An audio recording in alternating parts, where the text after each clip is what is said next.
તો રામ રામ ડાયરાને આજે આપણે આ જમીન છે ને એને આપણે એમાં અંદર ધ્રો વાવવાની છે. એટલે કે ધ્રો વાવીએ તો બહુ ટપ્પુ પણ સારું થાય. એટલા માટે આ ધ્રો એવી થાય તો આપણે ટપ્પુ પણ અંદર ખાય એવું કરવું છે.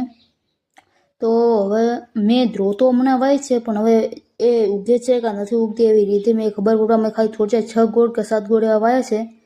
હવે વળે તો ઠીક છે, એટલે તો બીજો આપણે ટ્રાય કરીશું. આજ મારો પહેલો દાડો છે, તો તમે મિત્રો લાઇક શેર અને સપોર્ટ જરૂર કરજો. હવે હું ધ્રુને પાણી પાઉં છું, તો થોડું પાણી પાઈ લઈએ. એવી ધ્રુ કરવાની છે એટલે થોડું પાણી પણ આપી દઈએ. ખરો ઉનાળો છે એટલે એકાએક કરીને આપણે પાણી ફટોફટ આપી દઈએ એટલે પતી જાય.